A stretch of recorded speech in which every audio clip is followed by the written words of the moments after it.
Welcome to the Holistic Dentistry Podcast, the show that gives you the tips and tools to detoxify your mouth for a healthier body. An ozone therapy at home for oral health. I get a lot of questions about what should I buy, what kind of ozone I should use, what kind of ozone generator for home use. Honestly, there's so many different ones on the market and not all of them are regulated. The important thing about buying an ozone generator is that the parts inside need to be classified for ozone use. And if you actually call a reputable company like Longevity, for example, or this one that we have here in the office is Promo Life, they actually will tell you what the difference is and go into more detail. But today I really want to focus in on easy therapies at home when it comes to ozone. And you don't have to buy an ozone generator. And I know recently there was a model on Instagram who actually showed that she was ozonating her smoothies. So she actually took an ozone generator and put it in her smoothie to ozonate it. What does that actually do when you bubble ozone in your smoothies? It probably actually kills the beneficial bacteria that are present on your fruits and vegetables. And we do need beneficial bacteria as well.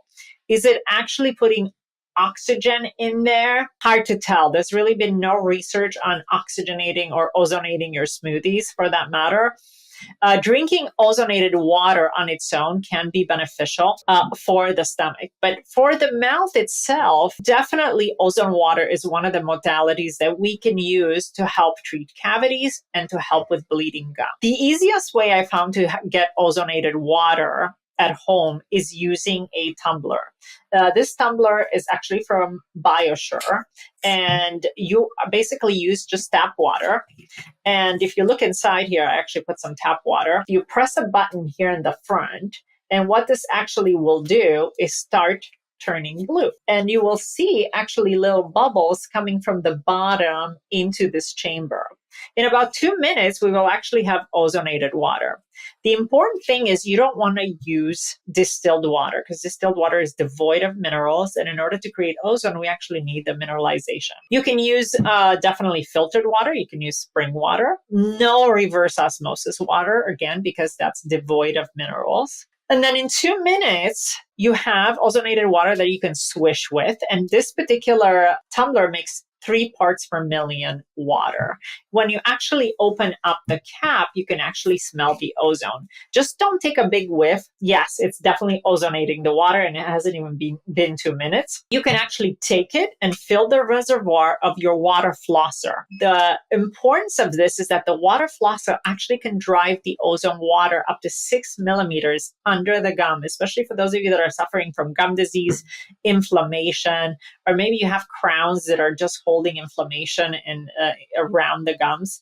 I highly recommend that you try ozonated water inside your water flosser to really help to detoxify and heal those areas. Another way to use water flosser or water with ozone for your oral health is to gargle. Let's say you have a sore throat or, you look at your tongue and it's coated white. That means there's a dysbiosis inside the mouth. So the white coating might mean that you have a fungal overgrowth. And in that case, ozone water works great for that. So you can actually use the attachment of the tongue scraper on your water flosser, fill it up with ozone water and actually clean your tongue. You can also use it as a rinse, but the problem with the rinse and ozone water is that it doesn't really penetrate deep inside the gums. It really only stays at the surface. Same with the tongue. The tongue has those little papilla on the tongue and you have these little grooves. Swishing with ozone water can be helpful, but actually scraping it with ozone water is even more helpful, that it allows the water to penetrate deeper. Can you drink ozone water? Yes, you can. It actually helps to detoxify the esophagus. I don't recommend that you drink a lot of water all at once. It can be too detoxifying, but it's really helpful to clean the GI tract. So I recommend like maybe 6 to 8 ounces of ozonated water on a daily basis. Anywhere, I would say from 3 to 10 parts per million. The more concentrated the ozone water, the less you have to drink. In the dental office, we actually can generate 10 parts per million ozonated water. The units for home use are around maybe 1 to 3 parts per million.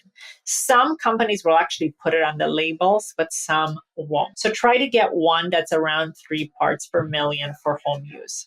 Now, the other important thing is, once you're done with the ozonated water, definitely dump the water. Don't leave it inside the container. And same with the water flosser. The thing with ozone water is that after the first hour, the ozone starts to degrade. Ozone is O3 instead of O2, so that extra atom actually comes off the molecule and it becomes O2 in the water. So within 24 hours, if you actually left it in here and smelled it, you would just have pure water. If you refrigerate it, you can actually get more of a longer shelf life of the ozonated water. But this is a reason why you're not finding ozonated water in the stores, because it cannot be bottled. Shortly after bottling, it will become purified water. That's why it's important to have an ozone water generator at home. I think it's even more important than actually getting a gas generator. Another way to use ozone at home, especially if you're looking for a more cost-effective way, and these tumblers can cost anywhere from $400 to $1,000 to make ozone water at home. But you say, oh, I don't want to spend that kind of money. We have ozone oil. And this happens to be a unscented olive oil. And basically, it's a natural olive oil in which the ozone actually gets bubbled into the oil over a period of a few days.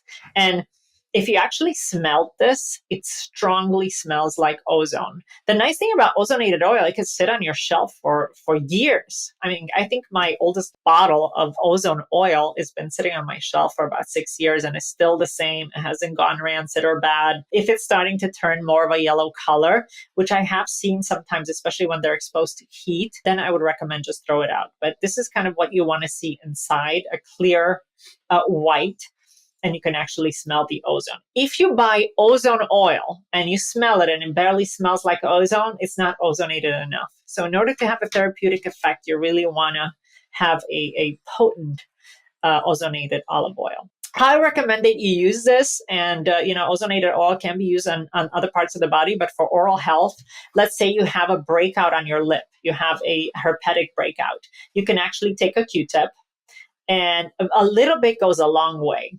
So this is all you really need, a thin film. And the minute ozone gets in touch with the body, it melts.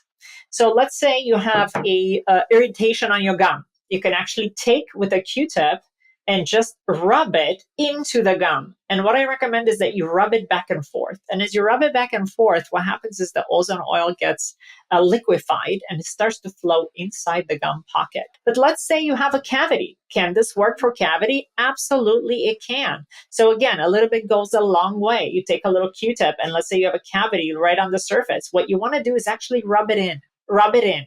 Basically, after you brush and floss, you want to rub it in the area. And what we'll do, it'll actually basically decrease the level of bacteria that's actually stuck inside the cavity or inside the gum. Can you actually use it for your tonsils? Yes. And sometimes when I have a sore throat, I actually take a Q-tip with a little bit of ozonated oil. Be careful not to put too much so it doesn't cause gagging.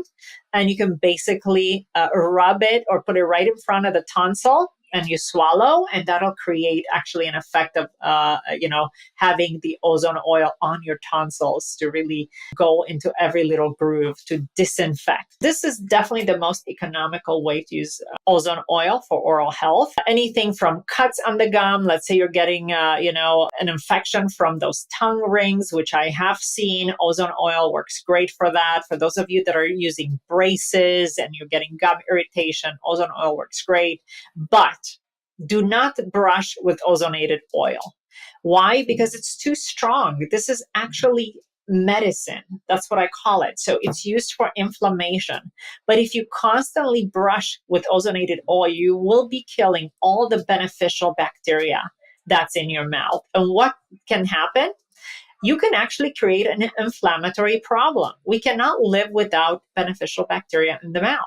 So you can actually see irritation caused by a lack of bacteria. And you might say, oh, ozone oil didn't work for me. It actually created more irritation. Well, I think you overused it in that case. So always, I recommend when you're actually going to be using ozonated oil, always balance that with a chewable probiotic or with eating fermented foods, because we want to make sure our natural microbiome does come back and eventually populate the site. With that, I hope I gave you some great tips. So as a last quick tip, you have a gum irritation, choose an ozonated olive oil. It's a great natural therapeutic benefit for oral inflammation. Please make sure you check out the show notes for any links mentioned in the show. Do you have a question you'd like me to answer? Message me on Instagram at drsanda. This is Dr. Sanda, and remember, your mouth is the gateway to your health, so take care of it in the most natural and best way possible.